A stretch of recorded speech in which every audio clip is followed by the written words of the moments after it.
Chez nous, ça se passe comme ça. Devant la présence de Dieu, nous dansons comme ça. On y va.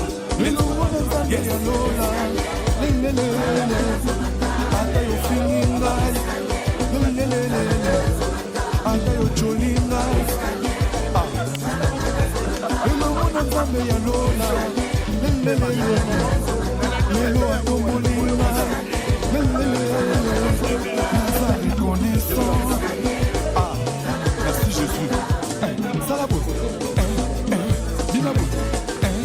Allez, ça la beauté. Dis la beauté. On y va.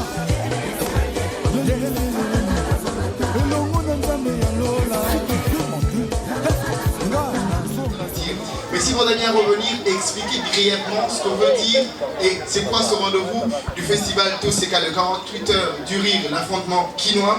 En 5 ans, l'on retiendra que le Toseka a produit plus de 120 humoristes d'Afrique, d'Europe, du Canada. Kinshasa a découvert le rire professionnel et s'y est vite attaché. Après s'être affirmé comme principale plateforme solide du rire en Afrique centrale, Toseka va s'engager dans la dimension de développement de l'industrie congolaise de l'humour. C'est dans cette vision que s'inscrit l'édition 2017 qui met sur scène uniquement le comédien Loco Lingalaphone. Et l'on pense bien qu'il est maintenant possible de pouvoir vendre à l'échelle internationale le Lingala, mais aussi mettre tout le projecteur autant d'humoristes. Et l'on retiendra que c'est grâce à ce grand festival qu'autant de Congolais ont représenté valablement la RDC, dont je citerai Ronsia Koukelukila, qui a fini sacré champion de la CAN du rire au Gabon et qui a représenté la RDC au Parlement du rire, Abel Bowala au Marrakech du rire et Emmanuel Tara pour le compte du festival Touséo à Brazzaville. Au-delà de ce fou rire, ce rendez-vous de l'humour est précurseur de 3 projets de développement du rire. À retenir l'initiation et l'organisation de compétitions amateurs d'humour, notamment dans les écoles et les espaces de proximité, la création d'une école professionnelle de l'humour qui renforcera les capacités des humoristes congolais et l'éclosion de talents en herbe, et le développement d'un marché local de commercialisation rentable de production humoriste congolaise. Eh bien, c'est l'occasion, c'est le moment. Bien avant, comme on le dirait bien, tout honneur, tout honneur, je commencerai avec Monsieur Ados Domassi de Wato Balabala, qui bien sûr va donner ce mot de bienvenue pour le compte de ce 48 heures du rire, l'affrontement quinois, le festival Toseka. Monsieur Ados Domassi. Juste peut-être qu'au Priscino, comment aider à Toseka 48 heures du rire et Salamaki. Je pense que c'est parti quand même d'une déception, parce qu'il faut le dire quand même que Toseka, depuis plusieurs années, malheureusement, hein, ils ont soutenu par gouvernement. Alors, sincèrement, je pense que Nazalaki à bout. Et Toseka 48 heures du rire, affrontement quinois, est né d'une rencontre entre Jean-Claude Eyalé et votre serviteur Ados Domassi. La commune a bureau na ici bon vivre la mona suka na monument Toseka au funa parce que année nous tout ça va Toseka ba nyongoti kalaka ba problème et belé tout ça pour lui.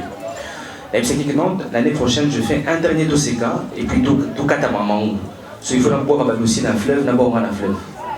Donc nous arrivons déçus par le manque qui a soutien. Aujourd'hui, je pense que Toseka c'est le plus grand événement culturel que nous avons en République démocratique du Congo.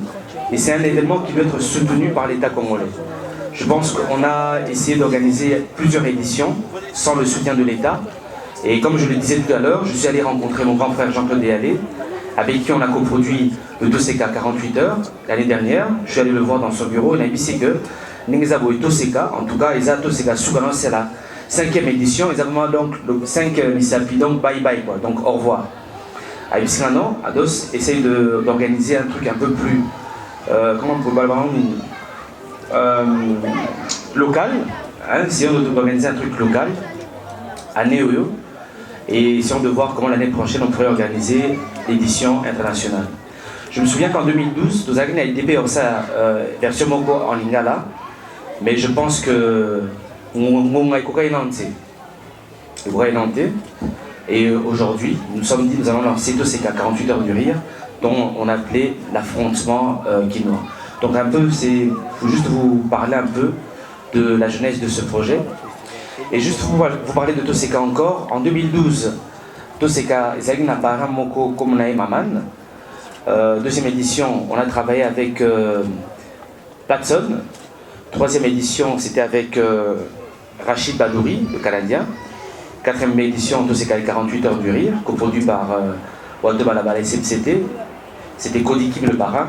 Et pour cette cinquième édition, donc tous ces 48 heures du rire, l'affrontement quinois, nous organisons bien sûr cette édition, mais il y a deux parrains, coparrains bien sûr, Ladi Essobé et Fiston Saï Saï.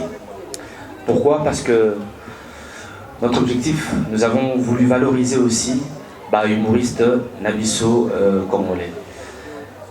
Et c'est un Toseka vraiment 100% lingala. Comme je le disais dernièrement à la télé, aux avant comme Nabisso Yabato de Ibaramo lingala.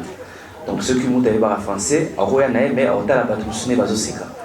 donc voilà un tout petit peu la jeunesse de ce projet Toseka, les 48 heures affrontement quinois. Mais nous avons pour objectif que ce qui projet est Simi Bakassi, c'est-à-dire chaque année, on aura un Toseka local, donc national, un Toseka local pour clôturer les vacances, et le Toseka international interviendra entre le mois de juin et le mois de juillet. Donc l'objectif vraiment c'est de faire de Toseka une industrie du rire. Voilà, donc je vais passer la parole à mon grand frère Jean-Claude Déalé pour un mot. Bonjour à tous. Alors, pour nous, c'est réellement un grand plaisir d'être ici. Un grand plaisir pour la simple raison que c'est pas évident de voir une palette de comédiens comme ceux qui sont ici présents. C'est extraordinaire. Et je crois que tout le mérite revient à DOS d'avoir eu cette belle initiative. C'est des personnes qui nous font rire. C'est des personnes qui sont avec nous régulièrement, que ce soit dans les dîners, que ce soit dans les fêtes. Aujourd'hui, ils ont traversé même les niveaux de spectacle pour aller même dans les boîtes. Il y a des gens qui dansent aujourd'hui au rythme de ki ting ding ding ding, quelque chose comme ça. C'est des personnes qui méritent qu'on leur offre alors un plateau pour qu'ils puissent s'exprimer. Nous avons fait la première édition l'année passée. Je crois que c'était une belle réussite. On a eu 2 soirées fantastiques. Et cette année, il fallait faire quelque chose, mais quelque chose d'original, de différent. On s'est mis ensemble avec Ados, on a réfléchi avec nos collaborateurs et l'idée de l'affrontement est sortie. Et ce que nous vous invitons à voir, c'est exactement la même chose qu'un battle, qu'un combat de boxe, qu'un match de football, mais version humoristique. Et pour ça, nous avons 2 belles têtes d'affiche. Et je crois qu'il n'y a pas plus grand aujourd'hui que ces 2-là pour pouvoir porter haut le flambeau du rire au Congo. Ados l'a dit, c'est pas évident, c'est quasiment sans soutien des autorités publiques, mais je pense qu'il y a des partenaires qui ont répondu présents.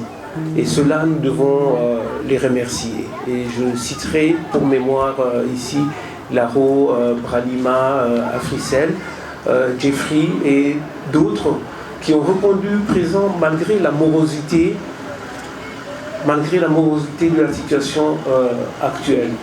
Ces sociétés ont répondu présentes et nous ont accompagnés et seront avec nous aujourd'hui et demain pour qu'on puisse vous offrir un très beau spectacle.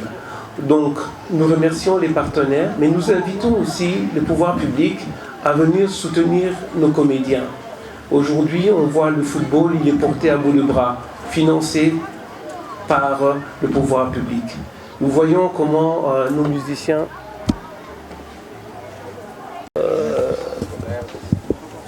l'arrêt d'essai. Bon, je pense qu'il faudra peut-être beaucoup d'également moquer, comme ça on va. Oui. Ça sera excuse parce que là, pour un outil Okende, nous sommes dans le... Aussi fantastique, mais ils bénéficient d'un soutien. Les musiciens sont adulés, mais ils bénéficient également d'un soutien de beaucoup de partenaires. Nos comédiens, n'eût été leur talent intrinsèque, n'auraient pas bénéficié de l'attention de certains partenaires, de certains annonceurs. Mais si on pouvait avoir un programme beaucoup plus grand, beaucoup plus intéressant pour leur devenir et pour pouvoir les encadrer, ça serait quelque chose d'intéressant. Donc c'est vraiment un vibrant appel que nous lançons pour qu'on puisse aujourd'hui au niveau des pouvoirs publics, un spectacle comme Toseka, l'Académie Toseka qui va naître d'ici peu, puisse être également soutenu. Alors le public, soyez nombreux, soyez là demain pour qu'ensemble nous puissions rire, pour qu'ensemble demain nous puissions savoir des deux équipes quelle sera la meilleure. J'ai dit et je vous remercie. Monsieur Ados Mbati de Voiture Balabala et monsieur Jean-Claude Ealé de CMCC. Ok, merci pour cette introduction. Ndeka Bozo Yoka Tolobi, affrontement quinois. Affrontement quinois. Eza Toseka Oyo Taï Koleka Wate Naba 4 éditions. Oyo Eza sauce Yasika. Et koti ba ingrédients musus. Et koti ba ingrédients Oyo ezangaki na ba festival au mususu wana.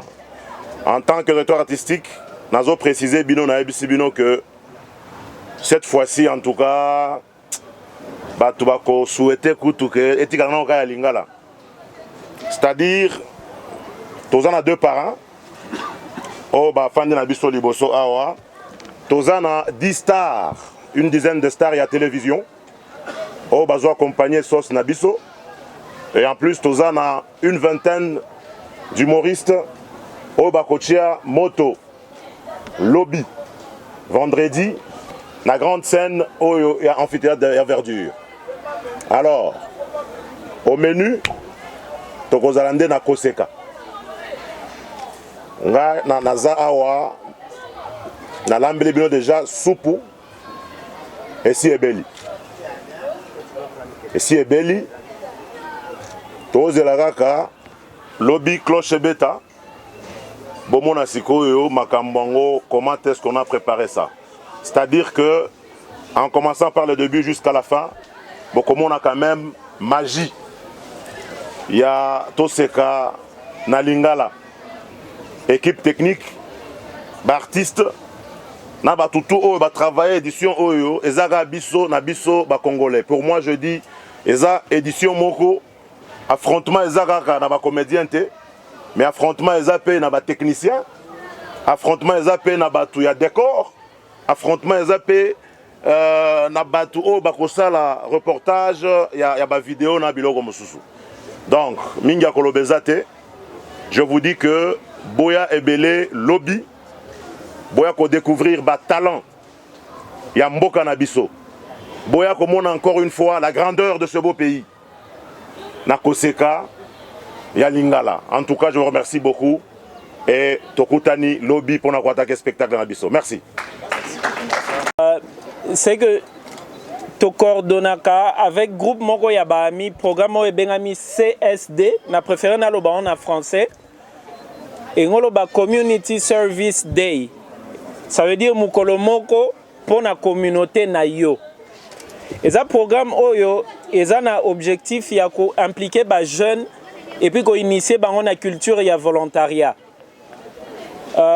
Pour les citoyens nyoso biso nyoso ba congolais awa muna mutazana manière na ye a ko servir mboka. Na ebi so tozu par exemple ya ba artiste na biso awa. Fiston par exemple na Gazana Fondation à sa Rabageste Belé l'a dit également tokuta ane na bilo mwa mingi là où mbongo o azui na mutoki na ye azokene ko kaba une partie pour aider bateau bazana makokite.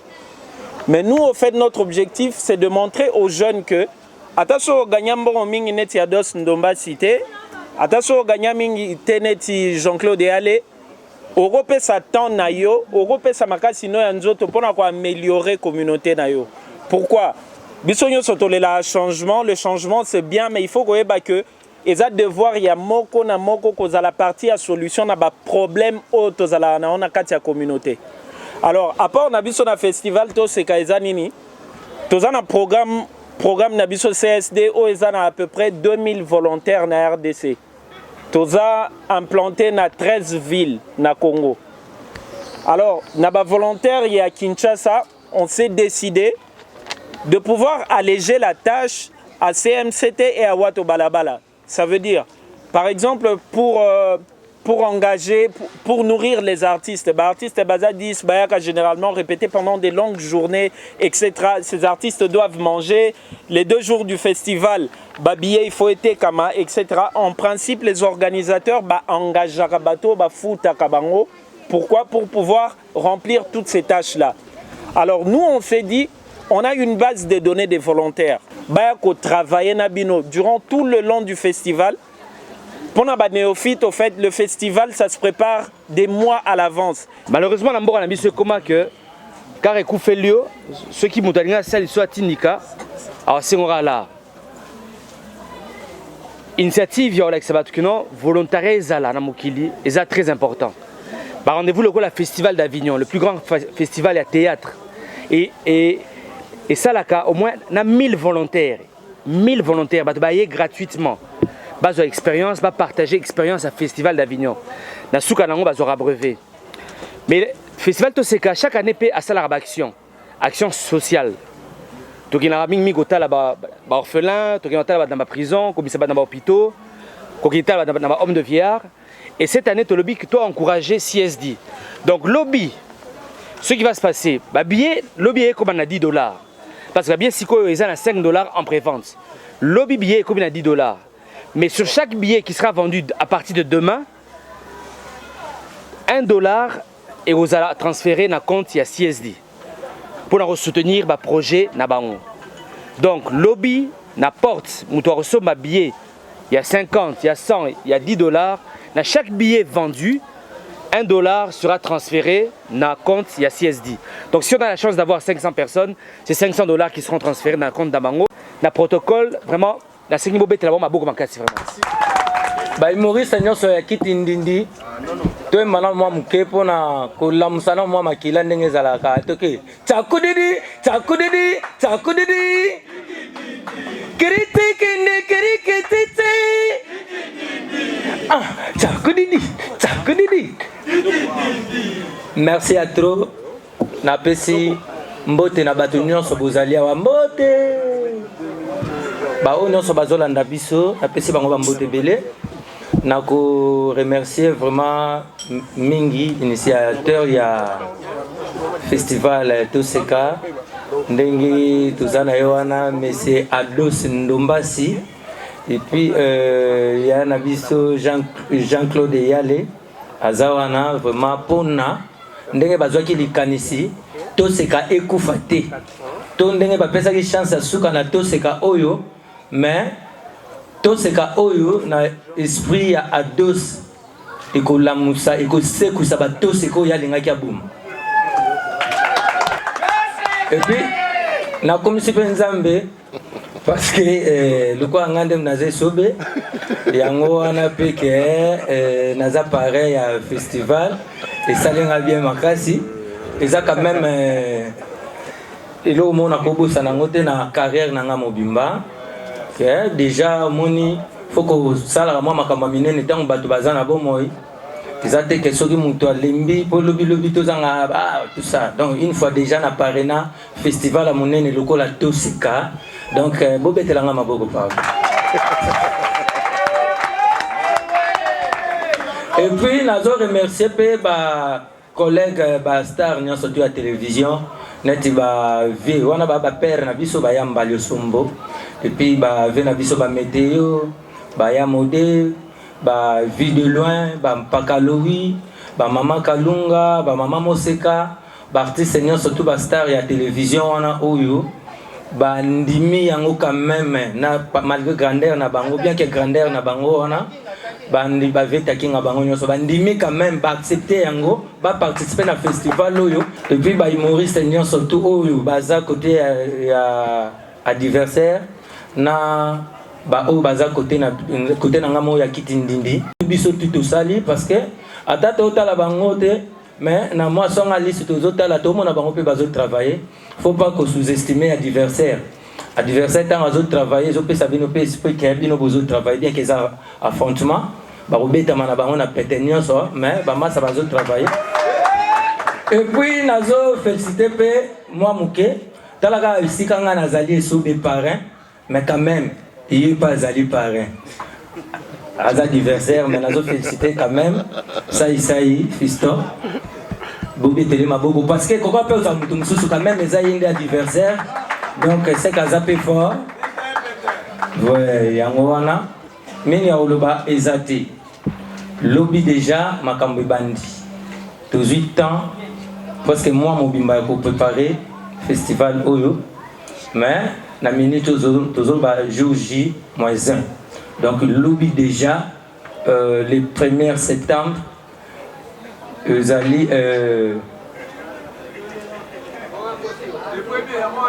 oh donc bien bokanisi ba date ya na mitu na biso te ouverture ya festival donc lobby eza vraiment makambo ebandi eza battle bomona toya utika mutu te na monde oyo toyaki biso nyonso tosekisa nani mokolo bino moko bozongisaka nini ntango balobaka ye na osekisa bolobaka nini ok bien donc boya lobby bozanga te bokoseka vraiment bokosepela bokomona babiloko ya danger mais numéro eza te napesa mna mo avant goût oh les rois du rire hein? Donc nga nasala comédie te bato nde basalaka ngai donc bato baoya osekisa lobby baoya osala nde phénomène donc yango wana boyokaka nano mwa avant goût ya moke mpona kotika bino ndenge wana te banda tokabwana banda tobebana banda toboyana Baba d'ici yo Cristiano Mr. Ronaldo Moninga Messiado Boyo babiloko ba paliste ko fona. Merci beaucoup. Nazolamba mikungu na ngaye bebe Nazalina badi nazanginda ya piode yaya Nasutuka boye na bimina marché ya bandal na molongo wa poisson nazotombola nazopona lumelo Alumelu nazwana pasi epona lumelu Alumelu nazwana pasi epona lumelu Alumelu nazwana pasi lumelu Lamba lumelu mona mama Bamanzele mawa Bozo kuna Bozo samba likolo ya WhatsApp yaya Ba peti mosuso komona ye na tombo ya Android azokote internet azoluka nini azoluka mibali amibali na pasi amibali na pasi amibali na pasi amibali zanga mobali yomono nasima mobali azemisi ye mwane Merci, on applaudit très fort. Plus d'informations, c'était la TSOB, le coparrain bien sûr de cet événement. Festival Toseka, l'affrontement qui... Bonjour à tous. Alors moi, je vais d'abord commencer par remercier les organisateurs du festival Toseka,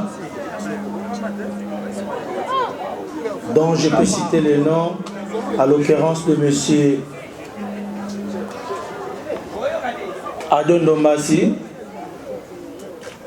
ainsi de suite mon vieux Jean-Claude Yalé et tout le monde. Monsieur Adon Dombassi, encore pour une fois, merci pour avoir essuyé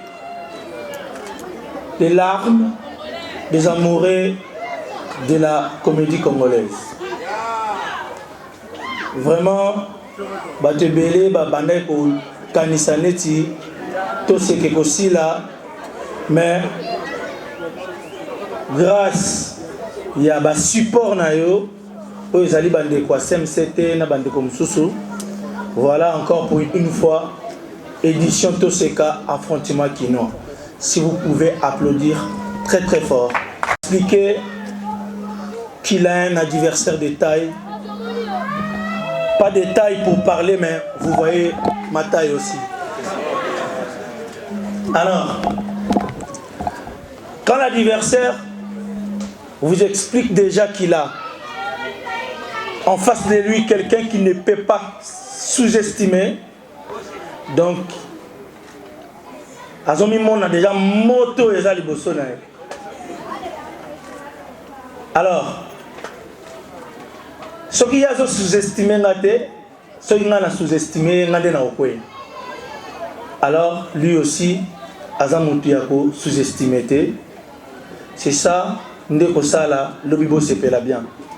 À ma grande surprise, aujourd'hui, dans l'andi météo, il y avait une météo, mais météo, il peut s'arabiso, basango, il y a un climat. Regret dans les amakasi parce que lobby, vendredi, na samedi, mboule kobeta. Mais, il y a un mboule ya koseka. Et vous allez mbula ya koseka ngana zana mingi ya kolobate nazande na besoin bato baya lobi ba mona sai o bayebite. Je crois que festival Toseka oyo basengaki ezala festival Toseka local, veut dire ba artiste ya mboka kaka ya libanda bayate, mais sans que ba prêter attention que artiste moko aye ou ezalingai parce que nazaki libanda ngande mutu na ye.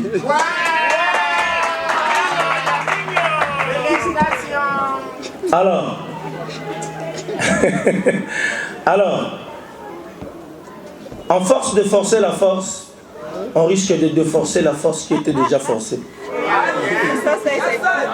Je crois que l'adversaire va forcer ma camomobe, nazo bangela bango que va déforcer la force, nous aussi va forcer la répétition. C'est la vernis. Vendredi 1er septembre et samedi 2 septembre, Boya et Belé. Moi, nazo bengi sabato baya kotala kaka qui intellectualisme na katia comédie. Et je vous assure que vous allez rigoler en mouvement rectiligne uniformément accéléré. C'est la vernie, papa. Alors, na pesi lisusu merci na ba organisateur pour na kopona sai na la di esobe lelo tozala lokola ba parrain. Mais na kosenga na bandeko nyonso oyo toujours travailler na bango. Toza ba professeur théâtre pour la kisabango théâtre, mais toza ba ninga toujours opportunité ko zala ba parrain, to sangana, to pesa na maboko, na simplicité, to présenter ba tout spectacle moko oyo ba bane ko kanisati. Je crois que parmi biso awa ba te belé et les abango pe na ba édition mususu ba mona yo za na kitasa me ba bengisi comédien mon béo outil libanda boyebi ba question to zora nzela pona ni bazuyote. Alors batebele ba yeba ratege soki mundela zoka mayela ko sala avion ndeki azoka ka partie on ndeki azaka simple tangu ndeki akoma simple amitiki awani ngisa suma papute amitiki mpepe memae nde place mundela iba mayele tangu ndeki asala mapeka eso mona avion to pumba boy. C'est comme imiter une hawa. Pour te répondre à boy. D'abord imiter simplicité en deck. C'est la vertu. Nabagi lobby biso to sexa batute. Ama tokola Thompson te. Oh te le monokola libata ke boka makite. Bo seka pena, on a raison à seka. Pourquoi mon pena ke bo seka? Bon on a raison à seka. So de muto gaspiller net comédie net aboy o muto ron bomba donc comédie so pese so be donc ke bomba on passe la lobby maintenant il a fait la bino nemis na botuna nini lelo na mboka na biso batu baye bakate eza lelo moko o esangisaka batu nyonso. Et ça football. Au contraire, la musique. Les gens qui ont musique, ils ont dit, allez, mon lot, tu as la musique à Batamokilité. Ce qui est théâtre, ils ont dit, il y a un groupe évangéliste, ils ont Batamokil. Tu as ça. Mais dans le football, ils ont dit, ce qui est bien conti, est-ce que on est chrétien ou pas? Ce qui est bien raté, hey! Maintenant, nous avons que le football est sangisaka. Nous avons politiciens, nous avons païens, nous avons chrétiens. C'est que ceux qui matchent les obétaments, nous sommes passés par la candenge. Imaginez-vous si le léopard nabiso, n'engue bazo se peli sabiso bikolo, nanzembo pe ya waze kwa ya fimbu, chikot. Ce qui bien côté c'est que nous sommes se peli la fimbu. Josko cardinal Mosengo vandi kuna. Pana ya zolanda match. Amona kaka bien kota kate. Batunyoso fimbu chikot yako tika la simu. Yepa kena kwena hii. Na ki cardinal nyos. Fimbu chikot. Ote. Yachichipe. Avant kufa tika biso. C'est que ceux qui bien kota bandeko se pela peka kana fimbu. Imaginez-vous ce qu'on vient de dire. Il y a Fimbu, Chipot. On a eu un coin, toujours opposant même dans le football. Fais-moi.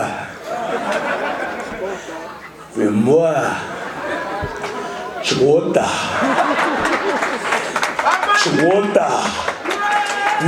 Chwota.